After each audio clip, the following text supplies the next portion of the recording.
జిల్లాలో senior most శాసనసభ్యులు సంగం dairy chairman గారు గౌరవనీయులు దూలిపాలెం నరేంద్ర కుమార్ గారి 30 సంవత్సరాల సుదీర్ఘ రాజకీయ ప్రస్థానం కొనసాగుతున్న సందర్భంగా ఆయన అభిమానులు, కుటుంబ సభ్యులు, మిత్రులు అందరూ కలిసి ఏర్పాటు చేసిన ఈ సభకు వేదిక మీద ఉన్న పెద్దలందరికీ, ఇతర పెద్దలందరికీ నమస్కారం. సోదరులారా, సోదరిమణులారా, రాజకీయం అత్యంత కష్టమైన ఏజ్ లో మన అందరం ఉన్నాం. రాజకీయం చేయటం అనేది ఏ రోజుకి ఆ రోజు కష్టం అవుతున్న సందర్భంలో 30 సంవత్సరాల రాజకీయ జీవితాన్ని పూర్తి చేసుకొని మరలా ఇంకా రాజకీయాల్లో కొనసాగటానికి ఇలాంటి అభిమానుల మద్దతుని పొంది అభిమానుల చేత మీరు మీ రాజకీయ జీవితం వర్ధిల్లాలనే ఒక విధంగా ఒక అద్భుతమైన ఒక కార్యక్రమాన్ని నిర్వహించి మనందరికీ రాజకీయాల్లోకి ఒక ఉత్సాహం కలిగేలాగా చేసిన మీ అందరికీ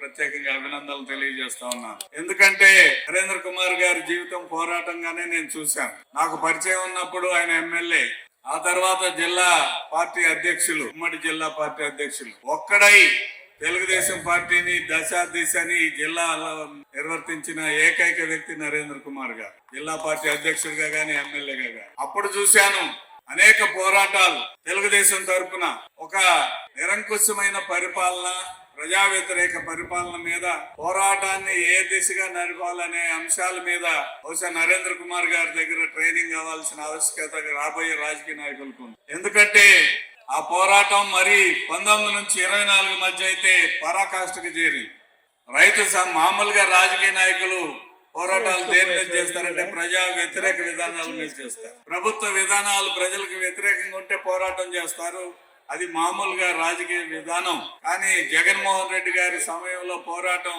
అది ఒక రాక్షసుడి మీద పోరాటం.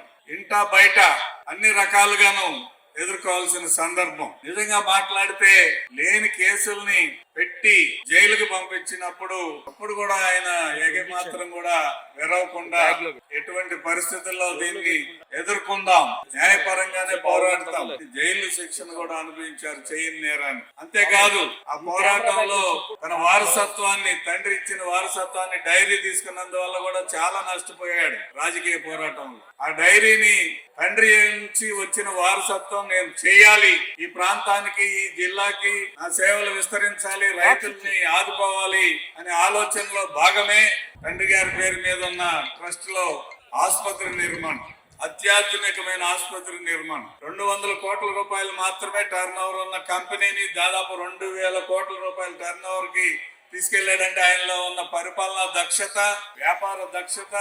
అంతేకాదు ఎక్కడ కూడా ఇబ్బంది పడకుండా పాడి రైతులకి, అదేవిధంగా తన అభిమానులకి, తన తెలుగుదేశం పార్టీకి నష్టం జరగకుండా ముందుకు తీసుకెళ్ళడం అనేది చాలా గొప్ప విషయం.